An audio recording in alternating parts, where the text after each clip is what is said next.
ازيكم عاملين ايه؟ يا رب تكونوا بخير. النهارده هنعمل مع بعض تدميس الفول وعجينة الطعمية في البيت بكل سهولة. النهارده لسه جاي من صلاة التراويح، وكل سنة وانتم طيبين. وعندي هنا نص كيلو من الفول المدشوش ونص كيلو من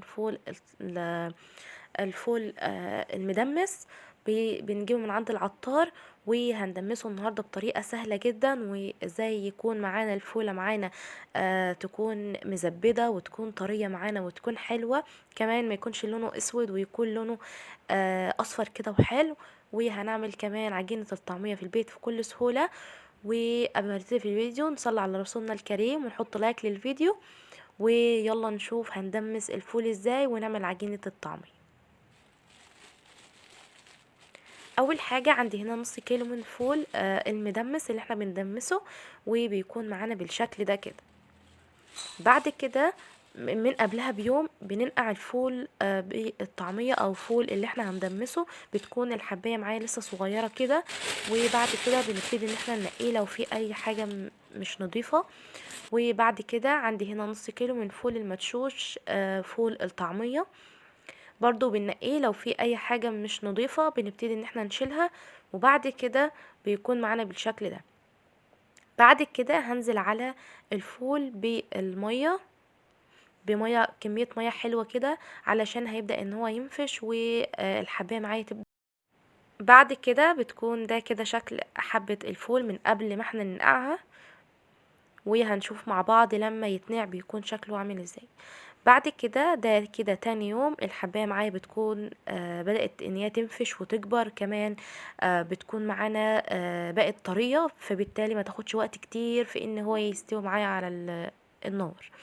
عندي هنا عشان ندمس الفول نص كوباية من العدس الأصفر مغسول كويس جدا، نص كوباية من الفول المدشوش فول الطعمية مغسول كويس جدا، ومعلقة كبيرة من الكركم ومعلقة صغيرة من البابريكا.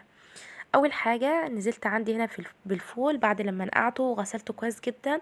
نزلت فيه بالحله وعليه العدس الاصفر والفول المدشوش والكركم والبابريكا. وبعد كده هنزل عندي هنا بميه مغليه، ولو في عندنا الدماسه اللي احنا بندمس فيها الفول ننزل بنفس المكونات في الدماسه. بعد كده ضفت معلقتين من الخل. وبعد كده هنرفع الحله اللي فيها الفول دي على النار لأعلى درجة حرارة، تغلي غلوتين حلوين كده على النار بالشكل ده. نسيبها لحد ما تغلي غلوتين حلوين. وبعد كده نبتدي نهدي النار لنار ما تكونش هادية قوي، علشان عامل من عوامل اللي بيخلي الفول معانا يسود ان احنا بنهدي النار على نار هادية، وبالتالي الفول ما بيبدأش يغلي من فوق وتحت، وبالتالي بيكون معانا اسود وما بيكونش لونه زي ما احنا شايفينه حلو بالشكل ده. كمان لما الفول بتاعنا يبدأ ان كمية المية تقل منه، ما نبدأش ان احنا نزود مية من الحنفية او مية بدرجة حرارة المطبخ. اهم حاجة تكون المية معانا بتغلي. بعد كده بتكون الحرارة والنار بالشكل ده.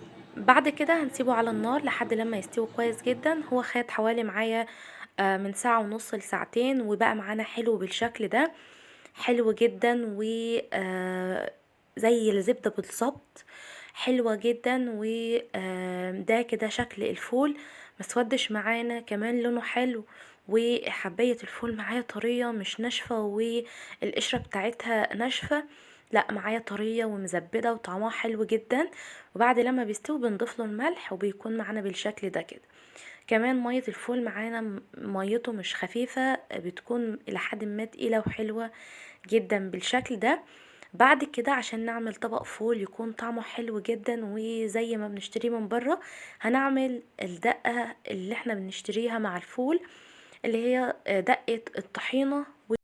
وعلشان نعملها اول حاجة عندي هنا 3 معالق كبيرة من الطحينة، عصير ليمونة ومعلقة كبيرة من الخل وربع كوباية من الزيت.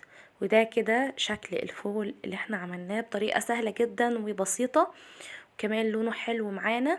بعد كده هنبدأ ان احنا ننزل على الطحينة بالزيت، وان شاء الله هنعمل مع بعض الطحينة في البيت بطريقة سهلة جدا، ونعمل منها كمية نقدر ان احنا نستعملها في السلطات وطبق الفول عشان يكون متحبش كده وطعمه حلو.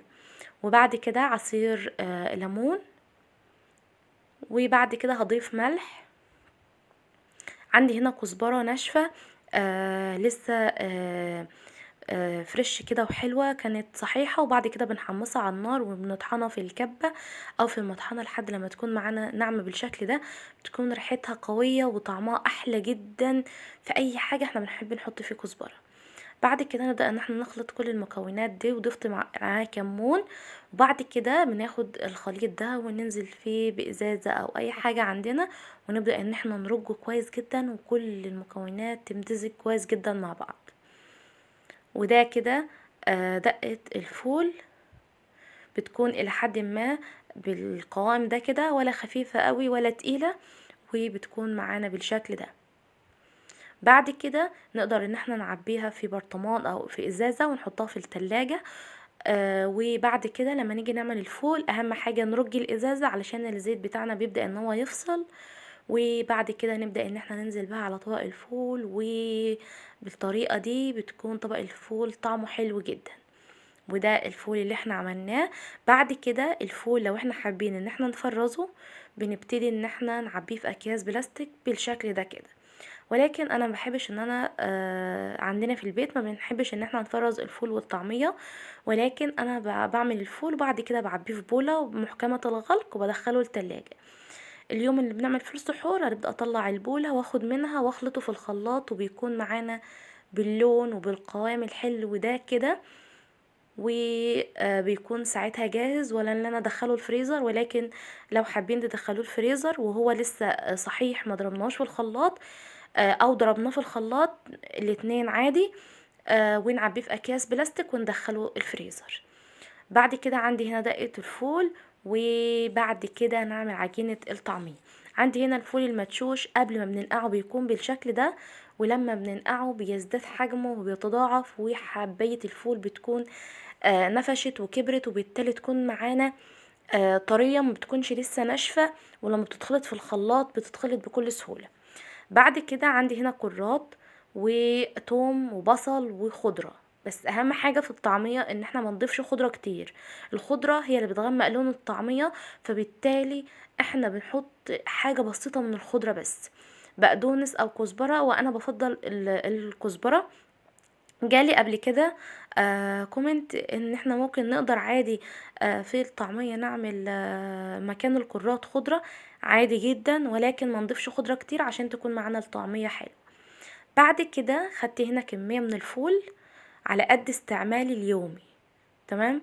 بعد كده ببدأ ان انا احطها في الخلاط مع حبة مية صغيرين، مع الكرات والثوم والبصل والخضرة اللي هي حبة صغيرين. وبعد كده نخلطها في الخلاط، ومن وقت للتاني نقلبها من فوق لتحت لانها ناشفة شوية في ان هي تتخلط.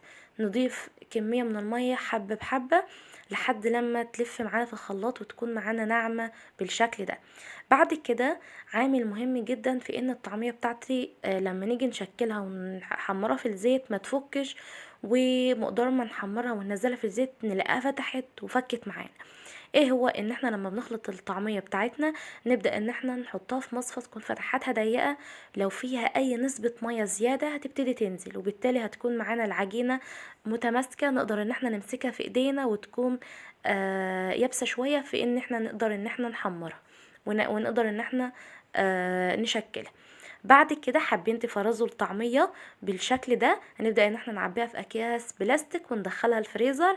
وزي ما قلت انا بحب ان انا انقع الفول والطعمية وادخلهم التلاجة، وعلى قد استعمالنا في السحور بخرج وبعمل على طول في وقتها. تمام.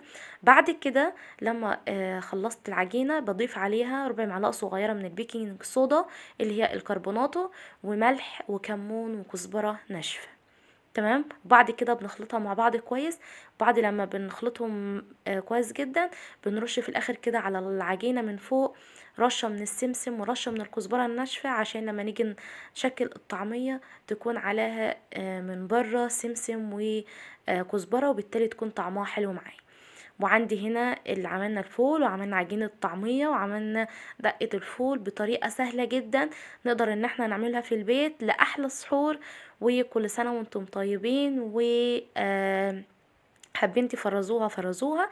وعملنا كمان السحور الحلو ده، عجينة الطعمية معانا خضرة وحلوة جدا بالشكل ده. وكمان عملنا هنا السحور ان شاء الله انزله لكم. ولو عجبكم الفيديو ما تنسوش تعملوا لايك للفيديو. كنت معاكم منار محمود.